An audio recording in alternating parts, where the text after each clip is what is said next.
नमस्कार, कार्यक्रम ग्लोबल टकमा यहाँहरूलाई स्वागत छ। म नारायण तिमल सेना। दर्शकहरू, ग्लोबल टकमा हामी समसामयिक विषयहरूलाई उठान गर्ने गर्दछौँ। आज म विशेष गरी लोकतान्त्रिक समाजवादी पार्टीको भित्री कुराहरूको बारेमा अलिकता कुराकानी गर्नेछु। लोकतान्त्रिक समाजवादी पार्टी तत्कालीन समयमा विशेष गरेर 20% थ्रेसहोल्डबाट बनेको पार्टी हो। यो भर्खरै मात्र जन्मिएको पार्टी नेकपा एकीकृत समाजवादी र यो सँगसँगै लगभग निस्किएको पार्टी हो। लोकतान्त्रिक समाजवादी पार्टीभित्र यसका मुद्दाहरू के हुन सक्छन्, स्थानीय तहको निर्वाचनमा यो कसरी जाँदैछ, यसको गठबन्धन जोडघटाउ हुन्छ कि हुँदैन, र सँगसँगै एमसीसी र संसद अवरोधको विषयमा आज म छलफल गर्नेछु। मसँग हुनुहुन्छ लोकतान्त्रिक समाजवादी पार्टीका कार्यकारिणी सदस्य केशव झा। स्वागत छ। हजुर, धन्यवाद। आरामै हुनुहुन्छ? ठिक छ हजुर। अब यहाँनिर लोकतान्त्रिक समाजवादी पार्टी, लोसपा भनेर भन्छौँ, यो कस्तो खालको पार्टी हो?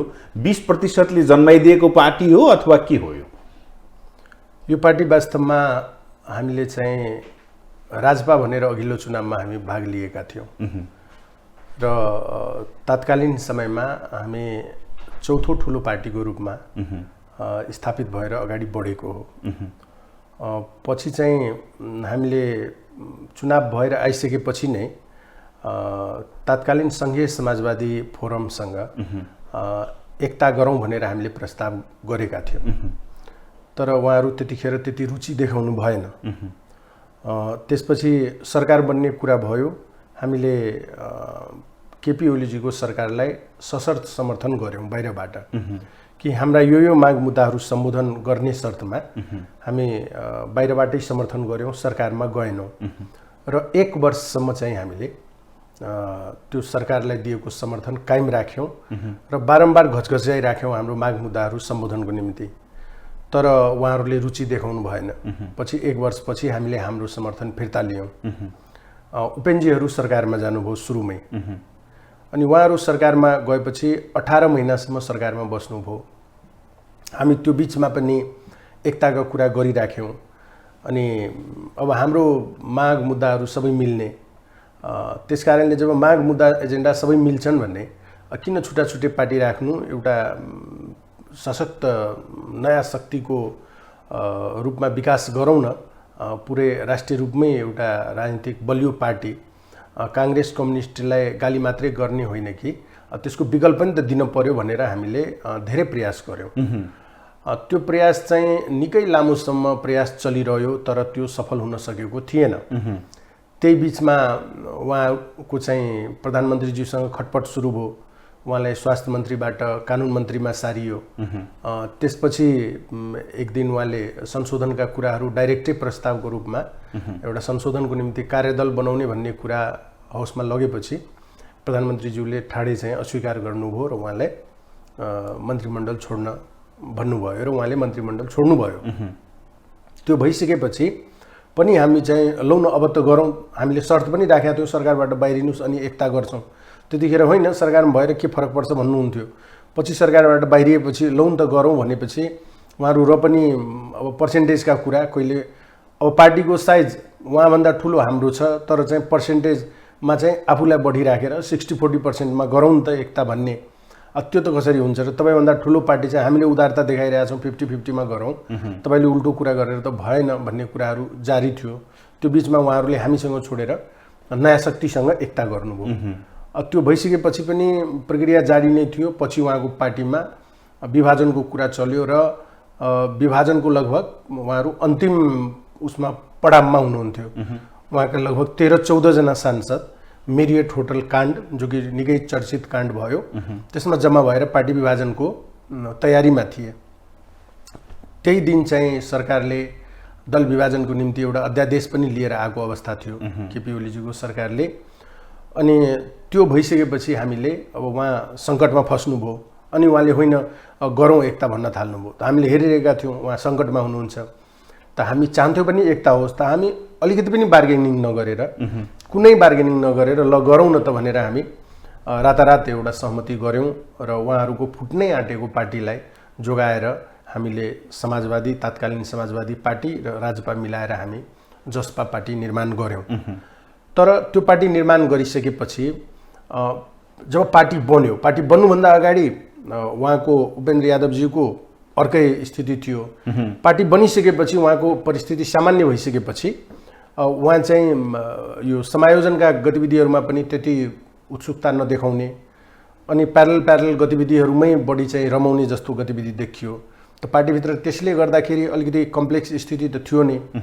पछि हामीले चाहिँ अब यो त यस्तै भइरहेको छ, हामी हाम्रो माग मुद्दाप्रति फोकस गर्नुपर्छ भनेर हामी सरकारसँग वार्ता गरौँ भनेर पार्टीमा सबै शीर्ष नेताहरू, इभन उपेन्द्र यादवजी, अशोक राईजी, डाक्टर साहब अनि यता हाम्रा नेताजीहरू मोहन ठाकुरज्यू, राजेन्द्र महतोज्यूहरू सबै प्रधानमन्त्री कहाँ गएर कुराकानी गर्नुभयो कि हाम्रो माग मुद्दा सम्बोधन गर्नमा किन ढिलाइ भइरहेको छ, गर्ने कि नगर्ने, कसरी गर्ने भन्ने कुराहरू भएपछि लौन त गरौँ, एउटा कार्यदल बनाऊ, गतिविधि बढाउँ भनेर भन्नुभयो। तब कार्यदल बनाउने कुरा भयो, सारा कुरा गरेर उहाँहरू आउनुभयो अनि परिस्थिति अगाडि बढ्यो। त्यो बिचमा नेकपाको आफ्नै अन्तर्कलह छँदै थियो, पार्टी चाहिँ भित्र चाहिँ विवादहरू एकदम उत्कर्षमा पुगिरहेको स्थिति थियो। त्यही बिचमा हाम्रो माग मुद्दाहरू पनि उहाँ केपी ओलीजी पनि प्रधानमन्त्री हुनुहुन्थ्यो, उहाँ अलिकति ब्याकफुटमा परेपछि हामीलाई चाहिँ आफूप्रति आकर्षित गर्नलाई पनि होला उहाँले हाम्रा माग मुद्दाहरू सम्बोधन गर्न सकारात्मक भूमिका निर्वाह गर्नुभयो र हाम्रा माग मुद्दाहरू अगाडि बढ्यो। खास गरेर मुद्दा फिर्ताको सवालमा एउटा निर्देशिका बनाउनु पर्ने थियो क्याबिनेटबाट, त्यो उहाँहरूले बनाउनु भयो र मुद्दा फिर्ताको प्रक्रिया अगाडि बढ्यो। 139 जनाको मुद्दा फिर्ता पनि भयो र खास गरेर टिकापुर घटना र महोत्तरीको जलेश्वर घटना, दुईटा घटना अदालतको दुईवटा तहबाट फैसला भइसकेको हुनाले त्यो एउटा नजिर छ, सर्वोच्च अदालतको कल्याण श्रेष्ठको इजलासको एउटा नजिर छ कि अदालतको कुनै दुईवटा तहबाट मुद्दा फैसला भइसकेपछि त्यस्तो मुद्दाहरू फिर्ता लिन मिल्दैन भनेपछि त्यो त अब अदालती प्रक्रियामा गयो। त्यो दुईटा मुद्दा बाहेकको अन्य मुद्दाहरू हामीले फिर्ता गरायौँ। त्यसपछि नागरिकतामा खास गरेर अन्य धेरै समस्याहरू छ, तर सबभन्दा अहिले समस्या भएको कि जन्मसिद्ध नागरिक 2072 असोज 3 गते जुन दिन संविधान जारी भएको छ त्यो दिनसम्म यो मुलुकमा जन्मसिद्ध नागरिक जो थियो उसको सन्तानलाई संविधानले सहज रूपमा वंशजको रूपमा नागरिकता प्राप्त गर्न भनिएको छ। नागरिकताको त म आउँछु, तर त्योभन्दा अगाडि तपाईँले मैले भन्न खोजेँ, मैले समग्रमा खाली त त्यसकारण त्यो नागरिकता सम्बन्धी जन्मसिद्धको लागि अध्यादेश पनि ल्याउनु भयो उहाँले। र सबभन्दा मोस्ट इम्पोर्टेन्ट कुरा त्यतिखेर उहाँले हाम्रो संविधान संशोधनको विषय, जुन विषय संविधानको पनि सुन्न तयार हुनुहुन्थेन हाम्रा पहिलाका एमालेका साथीहरू, उहाँहरू चाहिँ सहमत हुनुभयो र क्याबिनेटबाट एउटा कार्यदल पनि बन्यो। त्यो बनिसकेपछि हामी चाहिँ लौ अब त हामीले वार्ता गर्ने भनेका थियौँ, सकारात्मक रूपमा कुरा पनि अगाडि बढ्यो, अब त हामी यतातिर कुराकानी गरेर बढाउनु पर्यो भन्दा उहाँहरू पार्टीभित्र अलिकति वातावरण खलबल्याउन थाल्नुभयो र अन्तमा स्थिति यस्तो सिर्जना भयो कि दोस्रो पटक फेरि संविधान के भन्छ प्रतिनिधि सभा विघटनको स्थिति पुग्यो। त पहिलोचोटि विघटन हुँदाखेरि हामी पनि आन्दोलन गऱ्यौँ कि यो गलत छ, यो संविधानको धारालाई टेकेर चाहिँ विघटन गरिएको छैन, त्यसकारण यो मान्न सकिन्न भनेर आन्दोलन गऱ्यौँ। अदालतले पनि पुनर्स्थापित गर्यो, त्यसमा हामी आन्दोलनमै थियौँ। तर दोस्रोचोटि संविधान जतिखेर यो प्रतिनिधि सभा विघटन भयो, त्यो विघटन हुँदाखेरि धारा 76 को 1, 2, 3, 5 सबै प्रयोग गरेर अनि 7 मा प्रवेश गरेको हो। हामीले के भन्यौँ, यो त सबै प्रक्रिया पुरा गरेर भएको छ, त्यसकारण यो चाहिँ कानुन सम्मतै छ, यसलाई चाहिँ अवैधानिक मान्न सकिन्न, यो संविधान विपरीत मान्न सकिन्न भनेर हामीले चाहिँ त्यसलाई समर्थन गर्यौँ। उहाँहरू चाहिँ विरोधमा गएर चाहिँ एउटा विपरीत परिस्थिति बन्यो र उहाँहरू यताको गठबन्धनमा लाग्नुभयो, हामी त्यतातिर लाग्यौँ र पार्टी विभाजन हुने स्थिति भयो र पार्टी विभाजन भयो। पछि यहाँले भने जस्तै अध्यादेश आयो, अध्यादेश त आयो तर हामी खासमा भन्ने हो भने 39% उसमा पनि थियौँ। तपाईँहरू त यता न उता हुनुभएको थियो, त्यो 20%ले चाहिँ फाइदा गर्यो, लोसपा जन्मियो, यसरी बुझौँ? त्यसरी त अब यस्तो हुन्छ राजनीतिमा के हुन्छ भन्ने, एक त पार्टी समायोजन भइसकेको स्थिति थिएन, पार्टी समायोजन नभएकोले त्यो दुईटा चिरा यथावतै थियो पार्टीभित्र, यो समाजवादीतिरको यो राजपातिरको, त त्यो चाहिँ अन्तर्घुलन भइसकेको स्थिति थिएन र ठ्याक्कै त्यो अध्यादेश आएपछि हामीलाई सहज भागै हो। त्यो अध्यादेश नआएको भए तत्कालीन समयमा अलिकति अप्ठ्यारो स्थिति हाम्रो लागि त थियो नै। तपाईँहरूको त पत्ता साफै हुनेवाला थियो। होइन, पत्ता त के साफ हुन्छ र हेर्नुहोस्, राजनीतिमा के हुन्छ भने तपाईँ यदि माग मुद्दालाई समातेर हिँड्नुहुन्छ र जनताको हितमा काम गर्नुहुन्छ भने यो टेक्निकल कानुनी कुराहरूले पत्ता साफ हुने स्थिति बन्दैन। पार्टी नै नभएपछि त कसरी राजनीति केही फरक पर्दैन। पार्टीमा के हुन्छ, सांसद हुँदैन थियो, त्यति नै हो। नेताहरू त त्यही हुन्, नेताहरू सबै भइ नै हाल्थे। सबैलाई कमिटमेन्ट हाम्रो थाहा नै थियो। हामीले आफ्नो कमिटमेन्ट कसरी देखायौँ, हामी मानव झुक्याएका पनि थिएनौँ जनतालाई। 10 वर्षदेखि यो माग मुद्दा पुरा नहुन्जेलसम्म हामी सरकारमा सहभागी हुन्नौँ भन्ने हाम्रो वचनबद्धताबाट पनि भागेका थिएनौँ। तर एउटा कुरा त के थियो भने नेकपा एमालेबाट छुट्टिएर गएको नेकपा एकीकृत समाजवादीको जति चर्चा हुन्छ नि, यो चाहिँ सरकारले गरेर ल्यायो, यसो गरेर त्यो सरकारले सभामुखले यस्तो गर्यो भनेर जुन आरोपहरू खेप्न परिराखेको छ, त्यो एक नेकपा एकीकृत समाजवादीका लागि। तर तपाईहरू पनि त्यही घानमा पर्नुभयो नि त। तपाईहरू पनि त्यही अवस्थामा हो। यो चाहिँ अध्यादेश मार्फत तपाईहरूलाई राम्रोसँग पार्टी विभाजन गर्न, पार्टी निर्माण गर्न सहयोग पुग्यो त्यो अध्यादेशले, होइन? त्यो कानुनी रूपमा त्यो अध्यादेशले हामीलाई सहयोग चाहिने त कानुनी रूपमै हो नि। होइन, ठिक हो, कानुनी रूपमा हामीलाई सहजता भयो नै, होइन? तर राजनीतिक रूपमा त यहाँलाई थाहा छ, त्यो खालि कानुनी बाटो, कानुनी रूपमा त यहाँ कयौँ दलहरू दर्ता भएका छन् नि त। तर चुनावमा भाग लिन जाँदा थ्रेसहोल्ड काट्न नसकेर सबै कहाँ छन्। आजको दिनमा राष्ट्रिय पार्टीकै कुरा गर्ने हो भने त जम्मा 6 वटा पार्टी राष्ट्रिय पार्टी छ। अब मलाई बताइदिनुहोस्, राष्ट्रिय पार्टीको कुरा गर्दा लोसपा, होइन, लोकतान्त्रिक समाजवादी पार्टी, यो क्षेत्रीय पार्टी हो कि राष्ट्रिय पार्टी हो? होइन, यस्तो हो, यो वास्तवमा क्षेत्रीय पार्टीको कन्सेप्ट हाम्रो संविधानमा छैन। हाम्रो संविधानले कुनै पनि पार्टीलाई क्षेत्रीय पार्टी हुने अथवा नहुने त्यो क्राइटेरिया छुट्याएको छ। तर राजनीति त निश्चित एरियामा मात्रै गरेको देखिन्छ नि त। होइन, त्यो पनि गलत बुझाइ छ यहाँ। के हुन्छ भनेपछि मुद्दाको आधारमा राजनीति गरिन्छ। तपाईँले उठाएको मुद्दा के हो त? तपाईँले उठाएको मुद्दा राष्ट्रिय मुद्दा हो कि होइन? त्यसैले यो राष्ट्रिय पार्टी क्षेत्रीय पार्टीको एउटा बडा विचित्र किसिमको यहाँ बहस हुने गरेको छ। संविधानले के भनिदिएको छ भने कि प्रत्यक्षतर्फ प्रतिनिधि सभामा तपाईँले एउटा सिट जित्नुभयो र 3% तपाईँले भोट कटाउनु भयो भने तपाईँ राष्ट्रिय पार्टी भनिदिएको छ, होइन? त्यो त हामी पार गरेर आएकै हो, त्यसमा कुनै दुईमत भएन। एजेन्डाको कुरा यहाँले गर्ने हो भने यो देशमा गणतन्त्रको निम्ति लडेको पार्टी हाम्रो पार्टी, शहादत दिएको पार्टी हो। संहिताको निम्ति शहादत दिएको पार्टी हो। समावेशिताको निम्ति शहादत दिएको पार्टी हो। प्रतिनिधित्वको निम्ति चाहिँ शहादत दिएको पार्टी हो। यी जति पनि एजेन्डाहरू छ त्यो मानव आज देशमा संहिता आयो के हाम्रो क्षेत्रको लागि मात्रै आएको हो त? सारा नेपालीको लागि आएको छ नि। गणतन्त्र आयो के पर्टिकुलर एउटा क्षेत्रको लागि मात्रै आएको हो त? होइन नि। त त्यसकारण के हुन्छ भने हामीले उठाएको मुद्दाहरू खास गरेर यो मुलुकमा जो पनि उत्पीडित जाति समुदाय छन्, ती सबै जो राज्यबाट टाढा पाडिएका छन्, जो उत्पीडनमा छन्, तिनको पक्षमा हामी लड्ने हो, तिनको पक्षमा हामी बोल्ने हो, तिनको आवाज उठाउने हो। त्यसकारणले हाम्रो पार्टी चाहिँ राष्ट्रिय स्वरूपकै पार्टी हो, त्यसमा विमति छैन। तर हाम्रो के भयो भने हामी चाहिँ हिजोको दिनमा आफ्नो कुराहरू राख्दै गर्दाखेरि हामी मधेसबाट रिप्रेजेन्ट गर्छौँ, मधेसको कुरा अलिक बढी बोल्यौँ। त त्यहाँको बढी कुरा बोलेपछि यिनीहरू यहाँको पार्टी मात्रै भनेर यहाँको चाहिँ राज्य संयन्त्रले भिडाइदिएको पगडी मात्रै हो।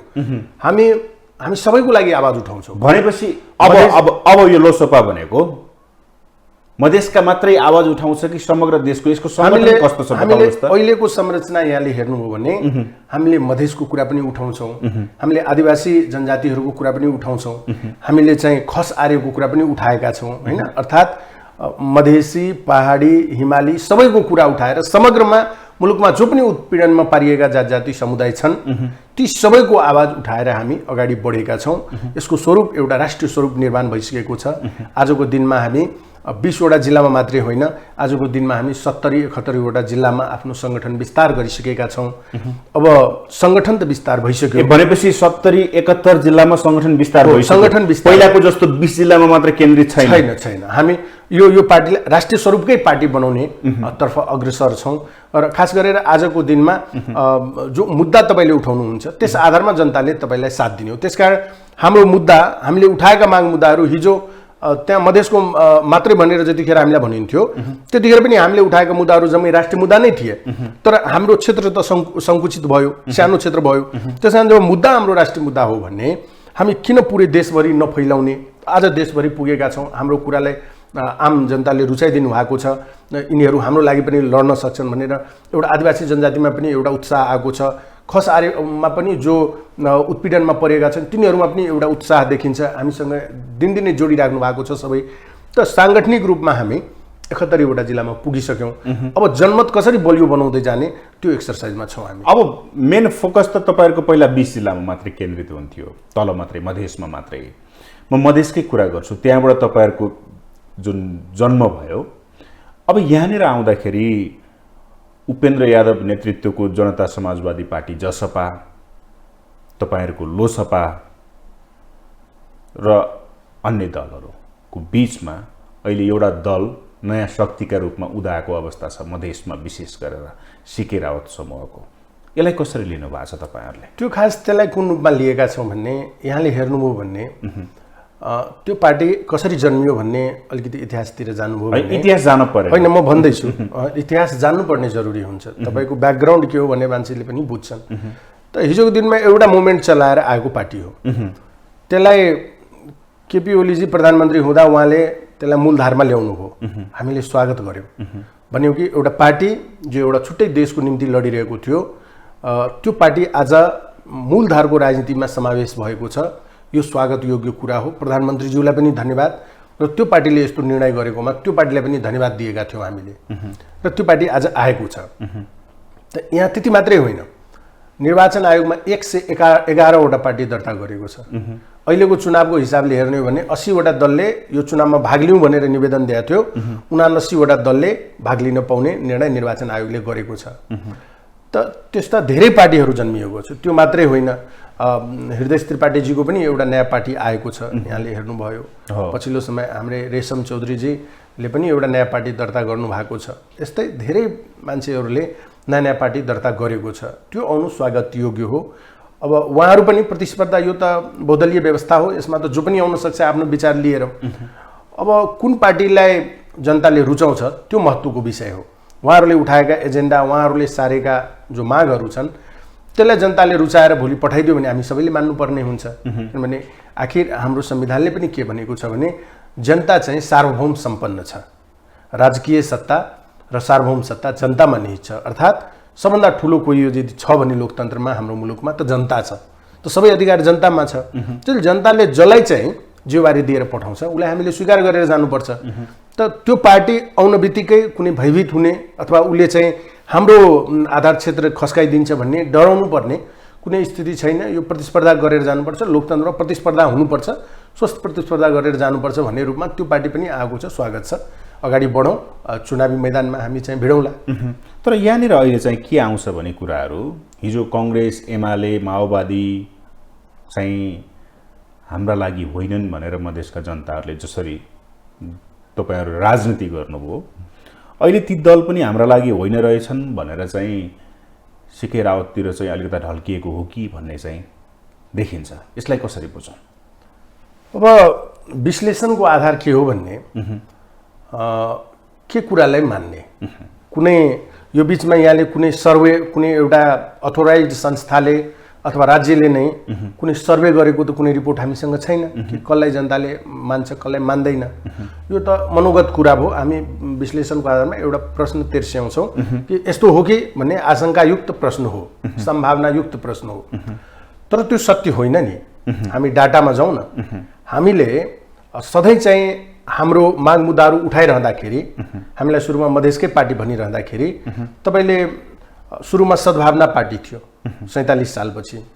47 सालदेखि 56सम्म चुनाव हुँदा त्यो पार्टीलाई मधेसको जनताले, जसको भोटको सङ्ख्या 30% विशुद्ध मधेसी जनता र मधेसको आबादीको हिसाबले 50% बसोबास गर्छ जनसङ्ख्या, त्यो भूगोलबाट 3% भन्दा बढी मत त सद्भावनाले पाएन नि। त डाटाले के देखायो भने होइन, त्यहाँ चाहिँ अन्य पार्टीलाई मान्दो रहेछ। त्यो पार्टीलाई पनि मान्दो रहेछ, तर अन्य पार्टीलाई पनि मान्दो रहेछ। अन्य पार्टीलाई बढी मान्दो रहेछ। त्यसलाई पनि लौन त भनेर मात्रै गरे हो। त्यही कुरा जब 64 को पहिलो संविधान सभाको चुनाव र 70 को दोस्रो संविधान सभाको चुनावमा आइपुग्दा त्यसरी आवाज उठाउने दलहरू एकीकृत रूपमा अगाडि बढ्दै जाँदाखेरि 11-12% मत प्राप्त गरे। 3% बढेर त्यहाँ पुग्यो। अहिले आएर यो 74 को चुनावको तपाईँले त्यो मतको आकलन हेर्नुभयो भने 10% पनि मत पाएको छैन, घट्यो त्यो रेन्ज होइन। त भनेपछि त्यो डाटाले त यो देखाउँदैन कि त्यहाँ अरू पार्टीको स्पेस छैन। त्यो डाटाले त के देखाउँछ भने आज पनि मधेसमा यदि सबभन्दा बढी मत प्राप्त गरेको छ भने कसले गरेको छ? काङ्ग्रेसले। आज पनि हाम्रो पार्टीहरूभन्दा बढी मत कसले प्राप्त गरेको छ त? एमाले। हामीभन्दा बढी मत कसले प्राप्त गरेको छ त? माओवादीले। त तिनीहरूले के गरे भने सधैँ मत मात्रै प्राप्त गरे, मत मात्रै लिए, मत मात्रै ठगेर आए, माग मुद्दा सम्बोधन गर्नमा रुचि देखाएनन्। हामीले आन्दोलन गर्दा त त्यही नागरिक नै आन्दोलनमा आएका हुन्। त त्यो नागरिकले ती पार्टीहरूलाई पनि भोट दिएको हो। त ती पार्टीहरूले त्यो नागरिकको आकाङ्क्षा इच्छा पुरा गर्न सकेनन्, त्यसको कसौटीमा यिनीहरू उभिन सकेनन्। त भोट माग्ने बेलामा चाहिँ त्यो नागरिक तिनीहरूको हुने अनि अधिकार माग्ने बेलामा त्यो जम्मै नागरिक हाम्रो हुने भन्ने त होइन नि। जसले जति पर्सेन्ट तपाईँलाई भोट दिएको छ त्यति पर्सेन्ट त्यसको माग सम्बोधन गर्नु पर्यो नि। त यहाँ बडा विचित्र किसिमको ट्रेन्ड छ। त्यसकारण यहाँले भने जस्तो हामीले भनिदिएको अब त्यो कुरा त के हुन्छ भन्ने, अब चुनाव त आउँदैछ नि। एउटा चुनाव त तपाईँले भन्दै गरेको पार्टीले पनि बाई इलेक्सनमा त भाग लियो नि, उपनिर्वाचनमा। के स्थिति भयो त? बाई इलेक्सनमा चुनावमा भाग लिँदाखेरि 200-500 भन्दा मत त कटेन नि। पालिकाहरू पनि भयो, प्रदेश पनि भयो, प्रतिनिधिसभा पनि भयो। त त्योभन्दा बढी कटेन नि मत। 1-1.5 वर्ष त भएको छ चुनाव भएको। त भनेपछि फेरि चुनाव आयो नि त अब जुन 2 महिनामा चुनाव हुनेवाला छ वैशाख 30 गते, त्यो चुनावको रिजल्ट पछि वास्तविकता के हो त? जनताले कसलाई मन पराएका छन् अथवा कसको पकड, कुन पार्टीको पकड कति छ भन्ने कुरा त त्यो डाटाले देखाउँछ। अब भनेपछि स्थानीय तहको चुनावमा तपाईँहरूले पनि भाग लिनुहुन्छ? हो, हामी भाग लिने तयारीमै छौँ। तयारीमा हुनुहुन्छ। लोसपाको मुद्दा के हुन्छ स्थानीय तहको लागि? स्थानीय तहको लागि मात्रै होइन, के हुन्छ भने मुख्य रूपमा तपाईँले एउटा कुरा के बुझ्नुपर्छ भन्ने राजनीतिमा जबसम्म राजनीतिक माग मुद्दाहरूको सम्बोधन हुँदैन, उठेका समस्याहरूको समाधान हुँदैन, राजनीतिक रूपमा मुलुक स्थिर हुँदैन, विकास र समृद्धिले गति पाउँदैन। यो दुनियाँको उदाहरण हो। जहाँसुकै हेर्नुहोस्, जुनसुकै दुनियाँको जुनसुकै देशको यहाँले हेर्नुहोस् कि जबसम्म तपाईँले उठाएका माग मुद्दाहरू सम्बोधन हुँदैन राजनीतिक, तबसम्म यो विकास र समृद्धिले गति पाउँदैन। त्यसकारण सबभन्दा मुख्य कुरा त तपाईँको राजनीतिक माग मुद्दाको सम्बोधन नै भयो। अर्थात् हामीले हिजो जुन भनेका थियौँ कि यो संविधान अपूर्ण छ, हतारमा बनाइयो, यसमा संशोधन गर्नुपर्छ भनेर त हिजो हामीले मात्रै भनेका थियौँ। पछि त सबै दलहरूले भन्यो नि। काङ्ग्रेसले पनि हामीलाई साथ दियो संशोधनको प्रस्ताव अगाडि बढाउन, माओवादीले पनि साथ दियो, पछिल्लो समय एमाले पनि संशोधनमा साथ दियो नि। र ती पार्टीहरूले भन्यो होइन साँच्चै संविधान त हतारमा बनाइएको रहेछ। त्यही धारा 76 कति विवादित भयो हेर्नुभयो यहाँले, प्रश्नसँग नलेखेर हतारमा त्यसको अदालतले व्याख्या गर्नुपर्ने स्थिति आयो होइन। आज सरकार निर्माण भएको छ। त के हुन्छ भने यो संविधानमा यस्ता कयौँ त्रुटिहरू छन्। त हामीले के भनेका छौँ भने हाम्रा माग मुद्दाहरू यो संविधानसँग जोडिएका छन्। यो अधिकारको कुराहरू हो, पहिचानको कुराहरू हो। हामीले पनि आफ्नो चाहिँ सेयर पाउनुपर्छ मुलुकमा। स्थानीय तहको निर्वाचनमा पहिचान यो भन्दा पनि स्थानीय तहले खोजेको कुराहरू आवश्यक छ नि त होइन? अब राष्ट्रिय राजनीतिसँग स्थानीय तहको निर्वाचनसँग जोड्न मिल्छ र भने स्थानीयको विकास समृद्धिको कुरा होला नि। मिल्छ भन्दैछु, कहाँनिर मिल्छ? स्थानीय अहिले सरकार हो, स्थानीय सरकार छ, प्रादेशिक सरकार छ र सङ्घीय सरकार छ। 3वटा सरकार छ नि। सरकार हुनलाई के आवश्यक छ त? सरकार हुनलाई सबभन्दा पहिला तपाईँले कुनै पनि गतिविधि गर्नुभयो भने तपाईँसँग कर्मचारी छैन, आफ्नो कर्मचारी नै छैन। तपाईँको सरकार भन्ने छ, तपाईँको आफ्नो कर्मचारी छैन। सधैँ यहाँ केन्द्रको भरमा बस्नुपर्ने भएको छ। 2 महिना एउटा कर्मचारी पठाउँछ, 2 महिनामा सरुवा गरिदिन्छ।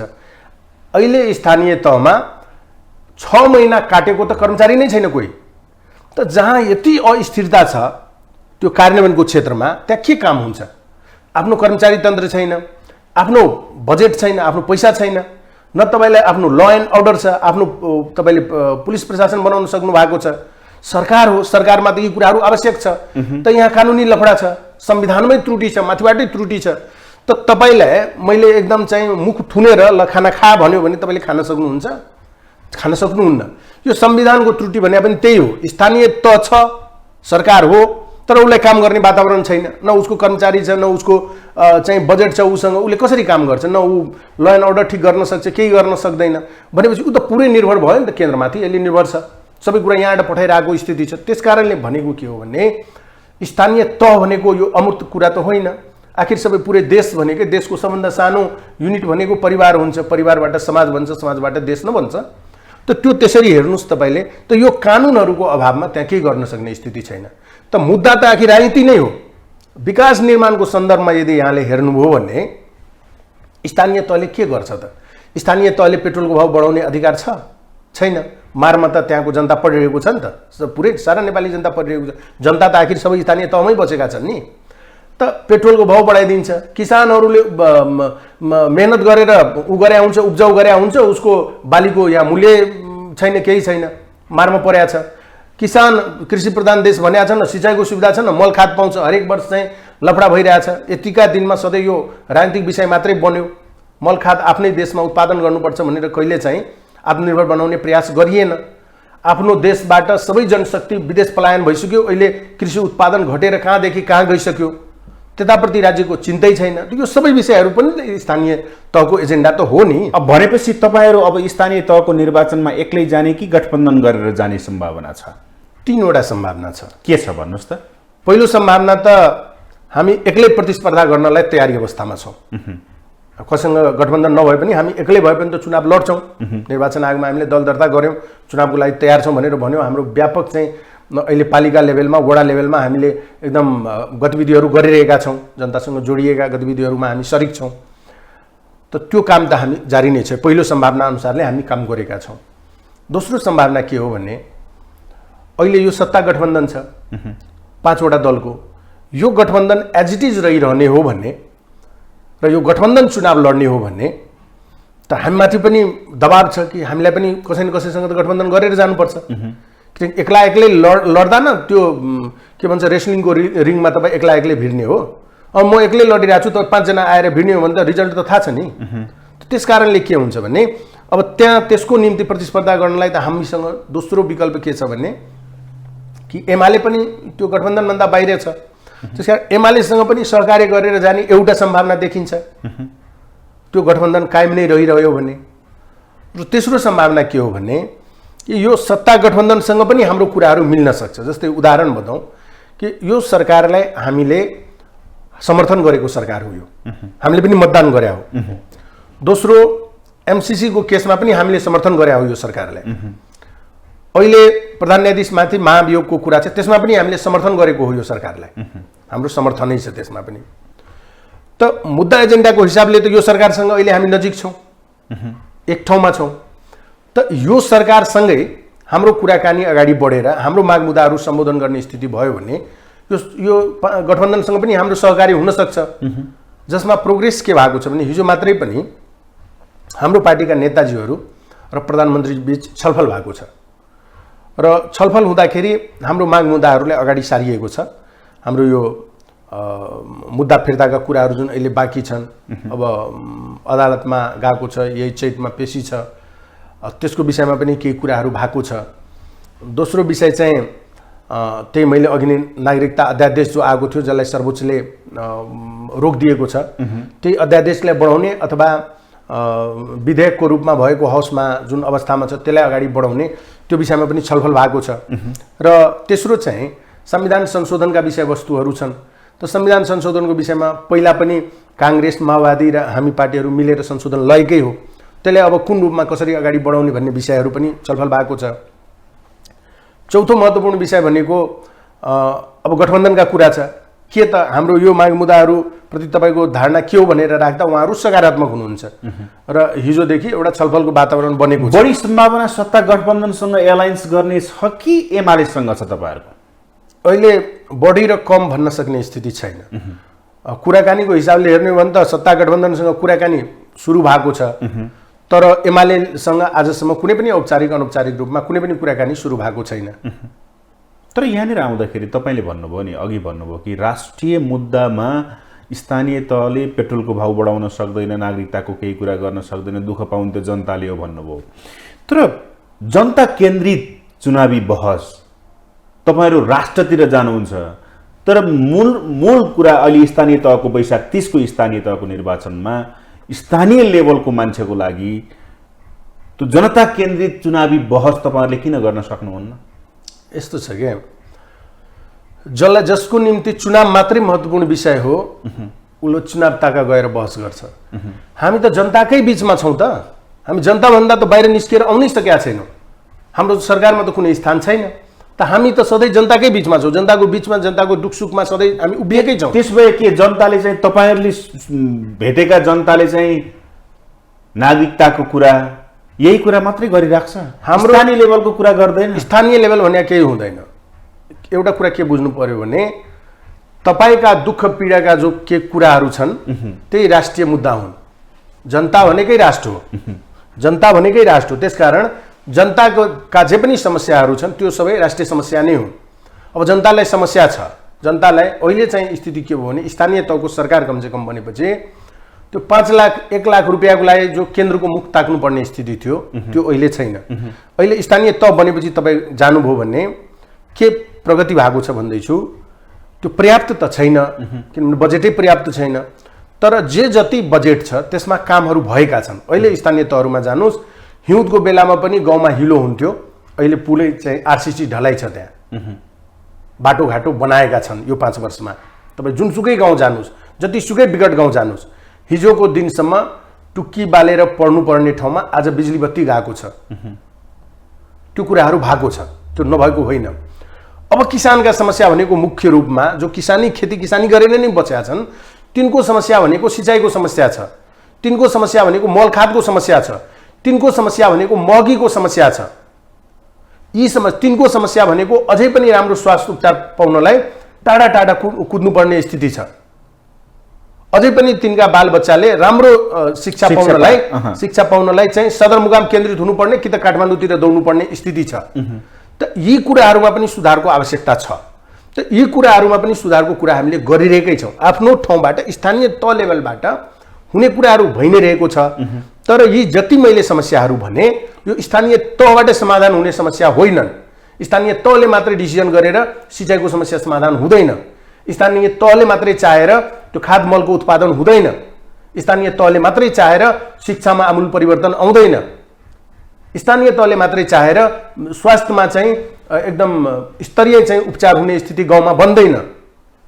त त्यहाँको जुन समस्या हो त्यो समस्या पनि कहाँबाट जोडिएको छ भने यहीँबाट जोडिएको छ।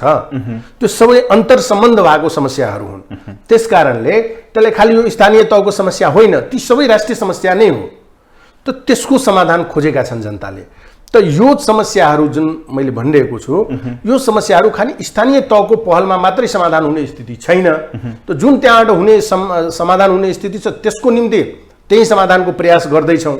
तर यो म्याक्सिमम जुन समस्याहरू आम जनताका चासोको विषयहरू जे छ त्यो त्यहाँबाट मात्रै समाधान हुने स्थिति नभएकोले यी सबै विषयकै बारेमा जनताहरूले कुरा गर्छन् कि हामीलाई सरकार त बनायो तर सरकारको हातमा केही छैन, हात पनि बाँधिएको छ, आँखा पनि बाँधिएको छ, हामी कसरी काम गरौँ भन्छ।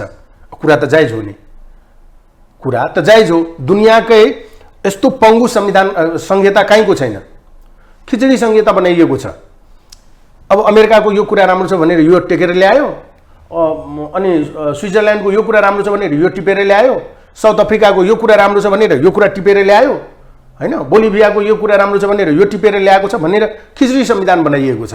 कुनै पनि देशको संविधान बन्दाखेरि त त्यो सबैको आफ्नो आफ्नो स्ट्रक्चर हुन्छ नि, आफ्नो फाउन्डेसन हुन्छ नि, त्यो फाउन्डेसनमा घर बनाउने हो नि। अब मेरो चाहिँ त्यहाँ तराईमा घर होला, 2 कट्ठामा बनेको घर, यहाँ काठमाडौँमा मानौ कसैको 4 आनामा बनेको घर छ, त मेरो त्यो 2 कट्ठामा भएको स्ट्रक्चर ल्याएर त्यो नक्सामा यहाँ घर बनाएर हुन्छ त? हुँदैन नि।